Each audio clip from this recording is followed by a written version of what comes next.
The rain poured down heavily as Jonathan stepped onto the platform of the deserted train station. It was an eerie night, with fog rolling in from the nearby forest, making visibility poor. Jonathan clutched his ticket tightly, its edges damp from the rain. The ticket was for the midnight train, a service that had only recently been reinstated after years of being out of operation. As the clock struck midnight, the train rolled into the station with a ghostly wail. The train's old-fashioned carriages and dim lighting gave it an otherworldly feel. Jonathan boarded quickly, shaking off the rain and taking a seat by the window. He was the only passenger in his carriage. As the train began to move, Jonathan couldn't shake the feeling that he was being watched. He turned to look down the aisle, but saw no one. The sense of unease grew stronger, and he wondered what had compelled him to take this journey in the first place. As the train rattled along the tracks, Jonathan tried to settle in for the journey ahead. He was heading to the small town of Ravenswood, where he had recently inherited a house from a distant relative. The prospect of exploring his new property had excited him, but now, in the dim light of the train, he felt a growing sense of dread. Jonathan's thoughts were interrupted by a sudden, chilling realization. He was no longer alone in the carriage. A figure had silently taken a seat at the far end. The passenger was dressed in old-fashioned clothing, and their face was obscured by the shadows. "Hello?" Jonathan called out, his voice wavering slightly. There was no response. The figure remained motionless, staring out the window. Trying to shake off his unease, Jonathan decided to explore the train. He stood up and walked towards the next carriage, hoping to find a conductor or another passenger to speak with. But as he passed through the connecting doors, he found the next carriage empty as well. Jonathan continued his search through the train, moving from one empty carriage to the next. The silence was oppressive, broken only by the rhythmic clatter of the wheels on the tracks. Finally, he reached the front of the train and found the conductor's compartment. The conductor, an elderly man with a weathered face, looked up as Jonathan approached. "Can I help you, sir?" he asked in a gruff voice. "Yes," Jonathan replied. "I was wondering if there are any other passengers on this train. It's eerily quiet." The conductor's expression darkened. "This is the midnight train," he said slowly. "It doesn't run for ordinary passengers. Those who board have their own reasons, and not all of them are alive." Jonathan felt a chill run down his spine. "What do you mean?" he asked. The conductor sighed. "There are stories about this train, sir. Some say it travels between worlds, carrying souls who have unfinished business. Be careful and trust no one." Jonathan returned to his seat, the conductor's words echoing in his mind. He glanced towards the silent passenger at the end of the carriage, who hadn't moved an inch since Jonathan first saw them. Trying to distract himself, he rummaged through his bag and pulled out an old journal he had found in the inherited house. The journal belonged to his great-uncle, the previous owner of the house. Jonathan had been eager to read it, hoping it might contain clues about his new property. He opened the journal and began to read by the dim light of the overhead lamp. The entries were dated from decades ago, detailing his great-uncle's research into local legends and supernatural occurrences. Jonathan's eyes widened as he read about the night train, a spectral train that appeared only at midnight, carrying lost souls and travelers between realms. The entries became increasingly frantic, describing strange occurrences in the house and visions of ghostly figures. The final entry was particularly chilling. "I must ride the night train to find the truth. If I do not return, let this journal be a warning." The train continued its journey through the night, the fog outside growing thicker. Jonathan felt a sense of urgency after reading his great-uncle's journal. He needed to uncover the truth about the night train and its passengers. He decided to approach the silent figure at the end of the carriage. As he walked closer, he noticed that the figure's clothes were worn and tattered, and their skin had a pallid, almost translucent quality. "Excuse me," Jonathan said, trying to keep his voice steady. "Do you know anything about this train?" The figure slowly turned to face him, revealing hollow, empty eyes. Jonathan took a step back in shock. Before he could say anything more, the figure began to fade, becoming increasingly transparent until it vanished completely. Jonathan's heart raced. The passenger had been a ghost. He hurried back to his seat, his mind racing with questions. Was his great-uncle still on this train? Were there other spirits seeking answers or closure? Determined to find more answers, Jonathan made his way back to the conductor's compartment. He needed to know more about the train's mysterious nature and its purpose. When he arrived, the conductor was waiting for him, a knowing look in his eyes. "I see you've encountered one of our special passengers," the conductor said. "Yes," Jonathan replied. "Who was that? And what is this train really?"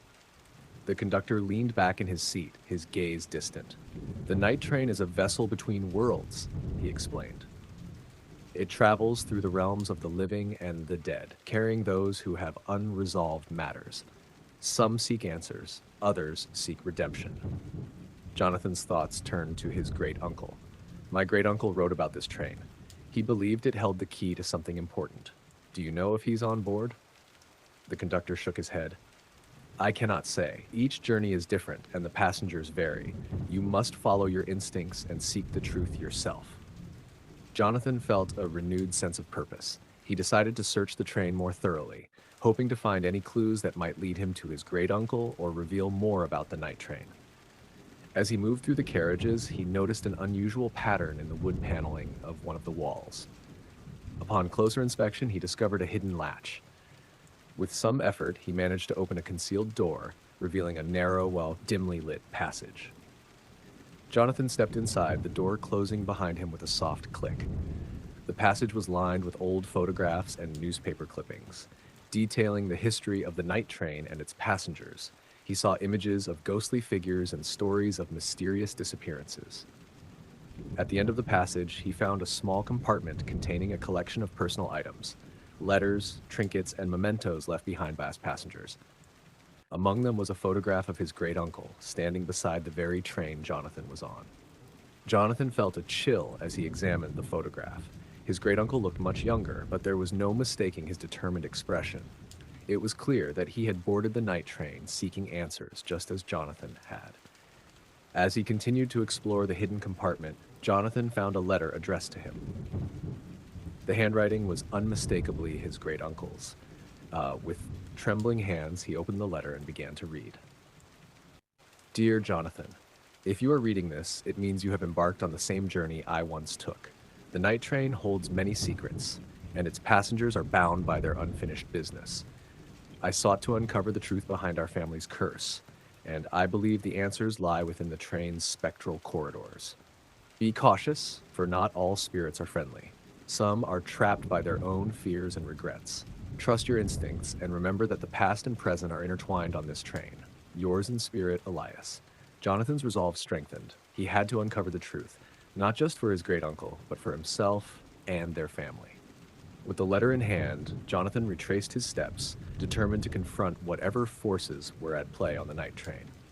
He returned to his carriage, where the once empty seat now held another figure, a woman with a sorrowful expression. "Who are you?" Jonathan asked, his voice firm. The woman looked up, her eyes filled with sadness. "I am one of many souls seeking redemption," she said softly.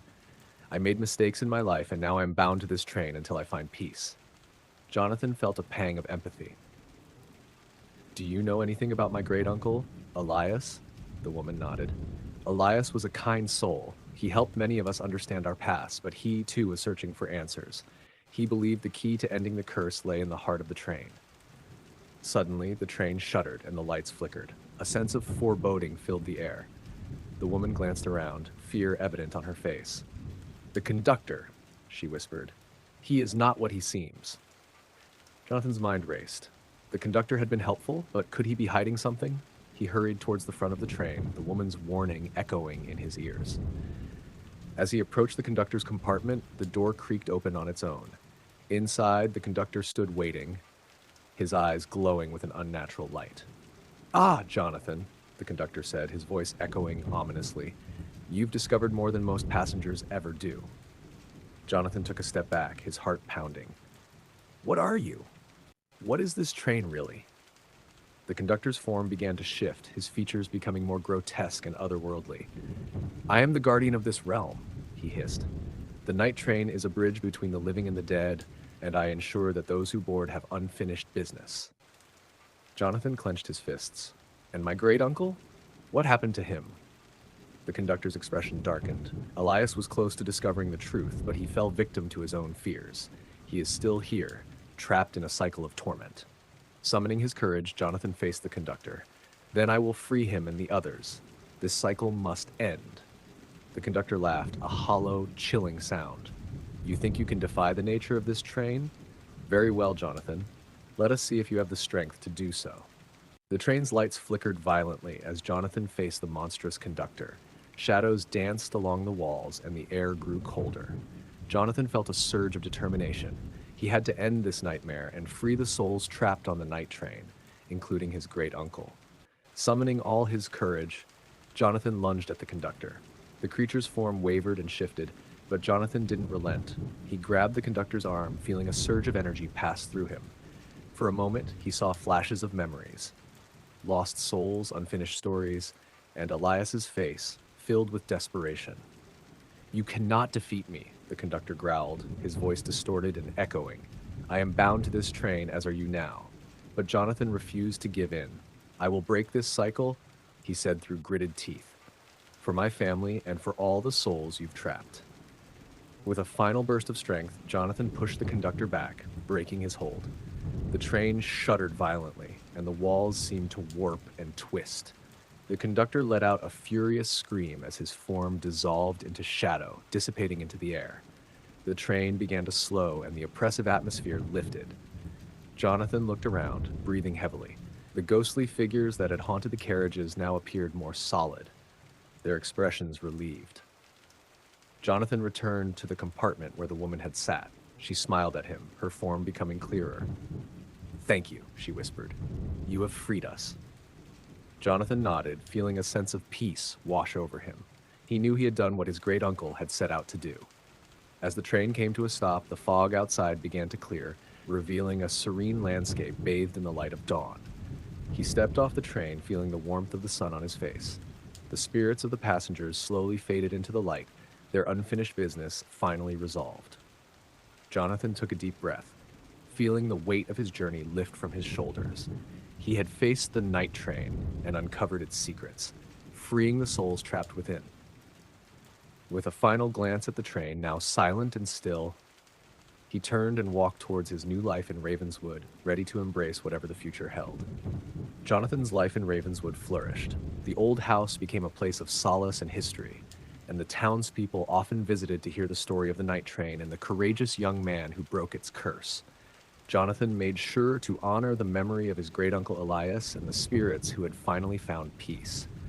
Every now and then, Jonathan would walk to the old oak tree in his backyard, a symbol of his family's past and the strength it took to face it. He knew that while the night train's journey had ended, his own journey was just beginning. And so, the tale of the night train became a legend of redemption and bravery, a story passed down through generations, reminding everyone that even in the darkest of nights, there is always the promise of dawn.